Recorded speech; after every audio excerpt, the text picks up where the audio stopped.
Kita beralih ke informasi lainnya, terkuaknya dugaan tindak pidana korupsi Rafael Aluntri Sambodo berupa penerimaan gratifikasi berawal dari masyarakat yang menelusuri kekayaan tidak wajar yang tercantum dalam laporan harta kekayaan penyelenggara negara. Tindakan masyarakat ini dipicu kasus penganiayaan yang dilakukan oleh anaknya, Mario Dandi Satrio terhadap Kristalino David Ozora pada 20 Februari 2023 lalu. Dan berikut kami akan ulas untuk Anda kronologi kasus Rafael Aluntri Sambodo dari PNS hingga menjadi tahanan KPK yang kita sudah rangkum dari berbagai sumber. Mari kita lihat bersama kronologinya. Yang pertama, dari awal 20 Februari 2023, kasus ini bermula saat Kapolres Jakarta Selatan menetapkan Mario sebagai tersangka dalam kasus penganiayaan terhadap David Ozora. Lalu kemudian pada 22 Februari 2023, ini memang sejak terkuaknya kasus penganiayaan yang dilakukan oleh Mario, masyarakat menggunakan media sosial ramai-ramai begitu ya, viral mengungkapkan akun TikTok Mario yang memperlihatkan Mario yang dinilai gemar pamer harta kekayaannya dan mengendarai kendaraan-kendaraan mewah. Nah, seiring dengan itu terkuak pula identitas sang ayah Rafael Alun, karena harus lihat ini kenapa mereka bisa mendapatkan lifestyle yang begitu mewah begitu ya. Aliran dananya dari mana? Ternyata jabatan RAT di media sosial hingga akhirnya sampai ke harta kekayaan Rafael dalam LHKPN 2021 yang mencapai 56,1 miliar rupiah.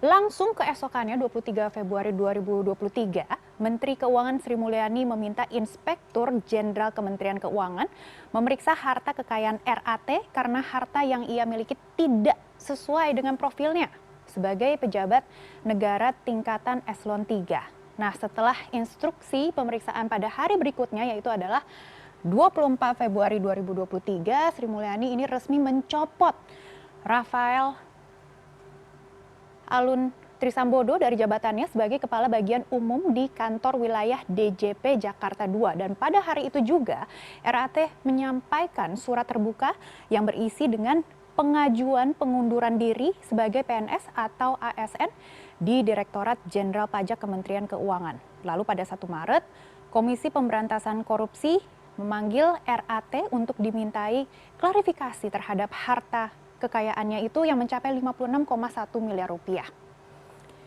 Lalu kita lihat lagi.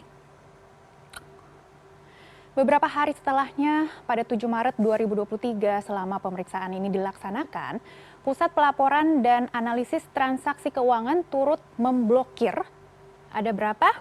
40 rekening totalnya ini, yang terkait dengan Rafael Alun dan juga keluarganya. Jadi keluarganya semuanya juga dicecer begitu ya. Dan total nilai transaksi bukan hanya 56,1 miliar saja, tapi ini telah dicatat mencapai 500 miliar rupiah dalam kurun waktu hanya 4 tahun dari 2019 hingga 2023. Dan pada tanggal itu juga KPK mengumumkan pemeriksaan terhadap RAT telah naik ke tahap penyelidikan. Lalu kita lihat lagi, selanjutnya pada 8 Maret 2023, Kementerian Keuangan pun mengumumkan secara resmi hasil pemeriksaan terhadap RAT dan hasilnya ia dipecat sebagai PNS atau ASN karena terbukti melakukan pelanggaran disiplin berat. RAT kembali hadir di KPK untuk memenuhi panggilan pemeriksaan penyelidikan terhadap harta-harta yang tidak wajarnya.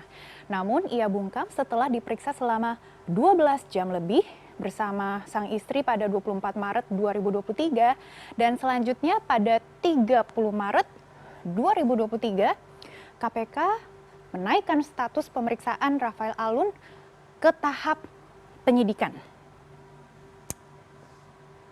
Baik, kita lanjuti pada 3 April 2023, RAT memenuhi panggilan pemeriksaan penyidik KPK sebagai tersangka kasus gratifikasi dan tindak pidana pencucian uang. KPK menduga sejumlah aset Rafael dari hasil korupsi yang disamarkan dengan cara ditempatkan, dialihkan, dibelanjakan, dan disembunyikan.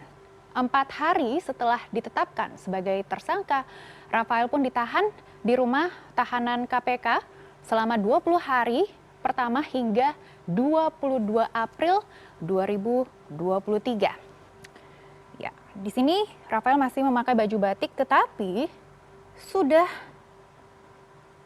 lanjut ke KPK dan kemudian pada 11 Desember 2023, Rafael Alun ini dituntut 14 tahun penjara di Pengadilan Tipikor Jakarta Pusat dan jaksa meyakini Rafael Alun terbukti menerima gratifikasi dan juga TPPU. Namun dalam sidak duplik di Pengadilan Tipikor Jakarta Pusat pada 2 Januari 2024, Rafael Alun melalui kuasa hukumnya minta dibebaskan dalam kasus dugaan gratifikasi dan juga TPPU. Dia mengklaim sudah banyak berjasa untuk negara dan kami akan terus memantau perkembangan kasus ini.